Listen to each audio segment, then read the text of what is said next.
The Man Who Raised Charlestown by Henry Lawson. They were hanging men in Buckland who would not cheer King George, the parson from his pulpit and the blacksmith from his forge. They were hanging men and brothers, and the stoutest heart was down, when a quiet man from Buckland rode at dusk to raise Charlestown. Not a young man in his glory filled with patriotic fire, not an orator or soldier, or a known man in his shire.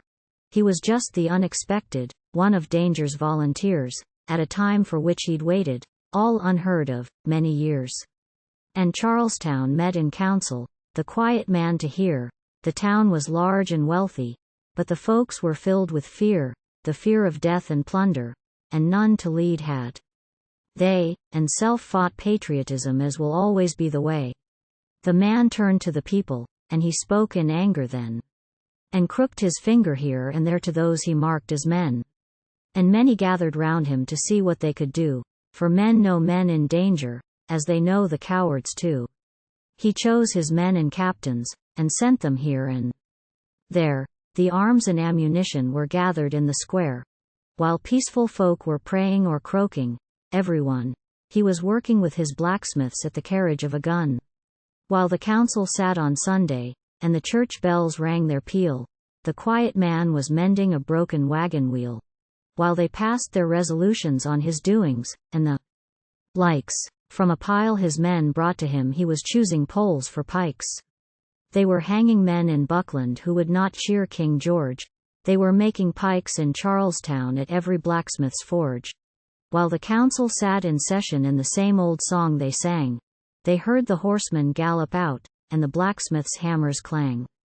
And a thrill went through the city ere the drums began to roll, and the coward found his courage, and the drunkard found his soul.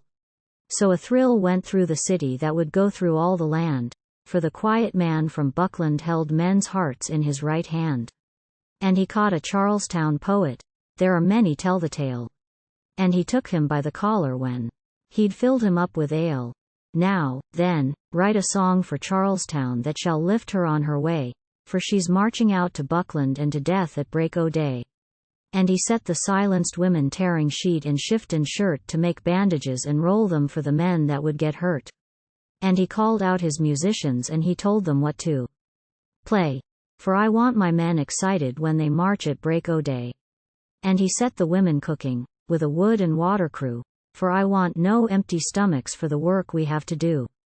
Then he said to his new soldiers, eat your fill while yet you may. 'Tis a heavy road to Buckland that we'll march at break o' day. And a shout went through the city when the drums began to roll, and the coward was a brave man and the beggar had a soul.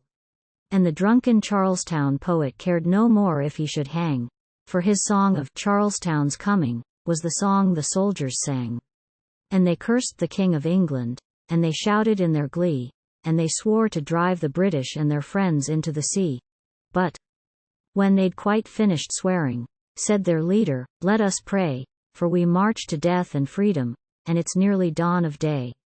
There were marching feet at daybreak, and close upon their heels came the scuffling tread of horses and the heavy crunch of wheels.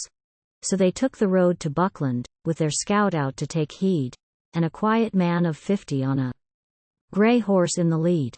There was silence in the city, there was silence as of night, women in the ghostly daylight, kneeling, praying, deathly white, as their mothers knelt before them, as their daughters knelt since then, and as ours shall, in the future, kneel and pray for fighting men. For their men had gone to battle, as our sons and grandsons too must go out, for life and freedom, as all nations have to do. And the Charlestown women waited for the sounds that came too soon, though they listened, almost breathless, till the early afternoon. Then they heard the tones of danger for their husbands, sweethearts, sons, and they stopped their ears in terror, crying, oh, my God! The guns!